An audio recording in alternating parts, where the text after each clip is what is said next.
Who is Rajaraja Cholan? Why is there so many controversies around him? Was he a Hindu? How he became a king? That itself is a heart-wrenching story.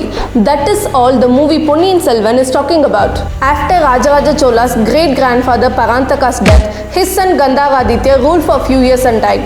But his son Uttama Chola could not become a king as he was too young at that time. So Gandharaditya's younger brother Arinjaya became the king and he died soon after as well. But the chance to rule the kingdom did not go back to Uttama Chola. Instead, Arinjaya's son Chundara Chola became the king. Even after Chundara Chola, the turn was not going to go back to Uttama Chola as his son Aditya Karigalan was made the crown prince. But soon after, Aditya Karigalan was mysteriously murdered. Now it's Rajaraja's turn to become the king. But Rajaraja so generously stepped aside and let Uttama to be the king. Only after Uttama died, Rajaraja became the king. We have seen many kings like Aurangzeb who killed their own family for the sake of kingdom, and here you have Rajaraja Cholan giving up his kingdom voluntarily to a person who's much weaker than him just because he thought that's the right thing to do.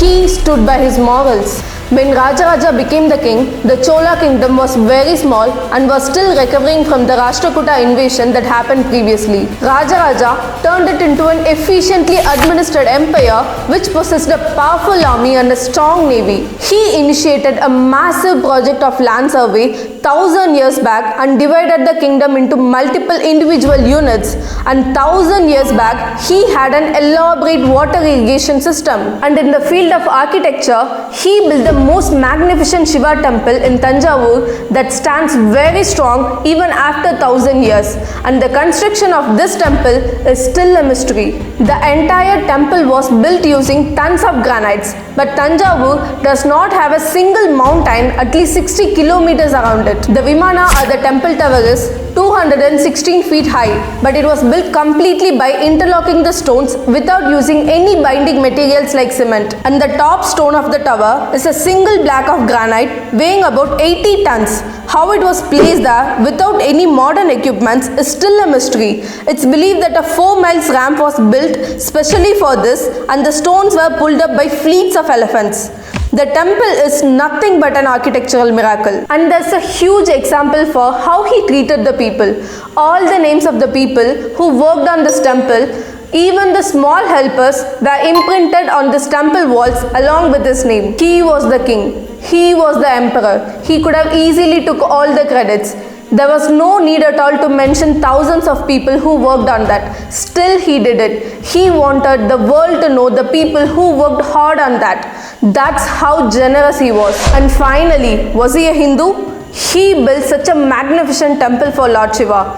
He called himself Shivapada Shekhara, which literally means the one who places his crown at the feet of Shiva. He was such an hardcore devotee of Lord Shiva, but there was not even a single scene that depicts him as Shiva Bhakt in Ponniyin Selvan. In fact, there should have been some scenes that shows his love towards Shiva. In Bahubali, he wasn't even a Shiva Bhakt, but it amazingly portrayed how devoted people were at that time. But Ponniyin Selvan failed to establish that, even though Rajaraja Cholan was a great Shiva Bhakt, and still few people are upset that he was portrayed as Hindu. I'm saying the portrayal was not Hindu enough. I don't understand what's the problem in portraying a Hindu king as Hindu. If anybody has a problem with it, they just have Hindu phobia.